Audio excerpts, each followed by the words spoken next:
Hello बच्चों, आज कक्षा 5 में हमारा विषय है हिंदी और उपविषय वे दिन भी क्या दिन थे।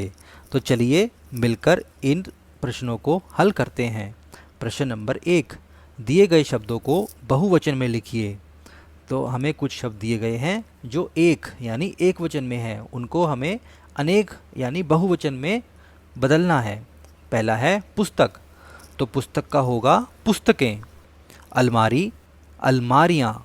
छुट्टी, छुट्टियाँ। स्त्री, स्त्रियाँ। मशीन, मशीनें।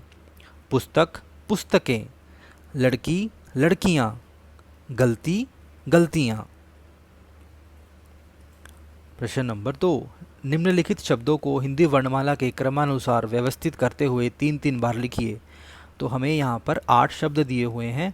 इन शब्दों को जिस तरह से ये हिंदी की डिक्शनरी में आते हैं या हिंदी की वर्णमाला में आते हैं, उस तरह से हमें इनको व्यवस्थित करना है।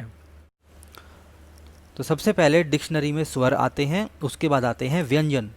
तो उसके हिसाब से अगर इनको हम व्यवस्थित करें तो सबसे पहले आएगा अध्यक्ष, फिर आएगा अध्यापिका। अध्यक्ष और अध्यापिका में भी यह के बाद अ है तो पहले अध्यक्ष और उसके बाद आ आया तो अध्यापिका।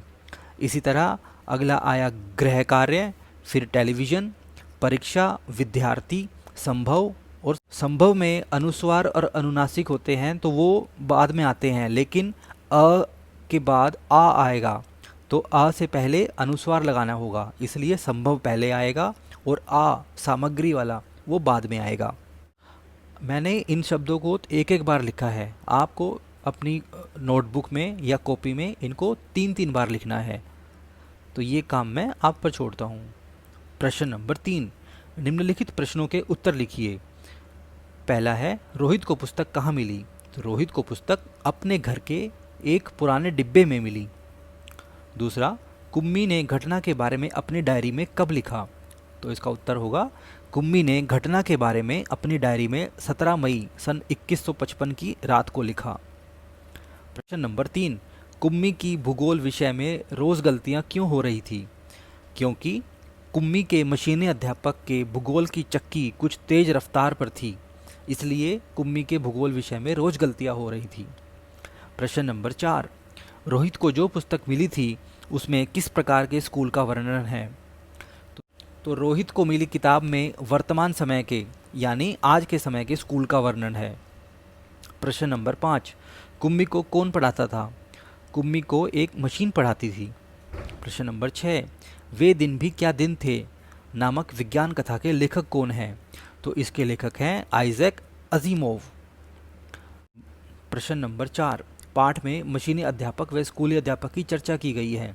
आपको भी मोबाइल के द्वारा पढ़ाया गया है, अपनी समझ के अनुसार दोनों प्रकार की पढ़ाई में अंतर बताइए। तो आप ये अंतर इस प्रकार लिख सकते हैं। मशीनी अध्यापक हमें एक नियमित तरीके से ही पढ़ा सकते हैं। स्कूली अध्यापक अपने पढ़ाने के तरीके को विद्यार्थी की रुचि के अनुसार बदल सकते हैं। मशीनी अध्यापक से हम कभी भी और कहीं भी पढ़ सकते हैं। स्कूली अध्यापक से हम केवल कक्षा कक्ष यानी क्लासरूम में ही पढ़ सकते हैं। मशीनी अध्यापक द्वारा पढ़ाए जाने में छात्र अध्यापक में भावनात्मक संबंध नहीं होता, लेकिन स्कूली अध्यापक द्वारा पढ़ाए जाने पर छात्र और अध्यापक में भावनात्मक संबंध होता है। मशीनी अध्यापक हमें केवल उसमें पूर्व निर्धारित पाठ ही पढ़ा सकते हैं, जबकि स्कूली अध्यापक हमें जीवन में कोई भी समस्या आने पर उचित मार्गदर्शन कर सकते हैं। जीवन कौशल, उपविषय, पत्र, संदेश लिखना और उपहार पैक करना। प्यारे बच्चों, कितनी खुशी होती है जब कोई अपना हमें उपहार देता है। हम एक दूसरे के प्रति प्यार और आदर उपहार देकर व्यक्त करते हैं। यदि उपहार हमारी प्रिय वस्तु हो, उपयोगी वस्तु हो, तो उपहार की खुशी बढ़ जाती है। तो हमें उपहार कैसा देना चाहिए। 1, जो बहुत सुंदर हो। 2, जो उपयोगी हो। 3, जो बहुत महंगा हो। 4, जो बहुत बड़ा हो। तो हमें ऐसा उपहार देना चाहिए जो उपयोगी हो। तो इसका उत्तर होगा 2। आगे लिखा हुआ है यहाँ पर, प्यारे बच्चों, उपहार देते समय सबसे ज़रूरी बात यह है कि उपहार भले ही छोटा हो, सुंदर ना हो, महंगा ना हो, लेकिन जिसे उपहार दिया जा रहा हो उसके लिए उपयोगी हो। तो आपको भी अपने दोस्तों को ऐसा ही उपहार देना चाहिए, यदि देने का अवसर मिले तो, जो उसके किसी काम आ सके। उपहार को पैक कैसे करें? आपके अध्यापक द्वारा भेजी गई वीडियो को आप ध्यान से देखें, उसमें इन सभी चरणों को विस्तार से समझाया गया है। उपहार के साथ क्या संदेश लिखें? तो आप उपहार के साथ संदेश लिख सकते हैं, जैसे प्रिय टीचर, मुझे शिक्षित करने के लिए, मुझे मार्गदर्शन करने के लिए धन्यवाद। या किसी की जन्मदिन की शुभकामनाएं भी दे सकते हैं। शुभकामनाएं हेतु संदेश पत्र। तो आपको इस तरह से एक पत्र लिखना है, सबसे ऊपर पत्र प्राप्त करने वाले का पता, फिर दिनांक, संबोधन, अभिवादन, उसके बाद कुशल क्षेम।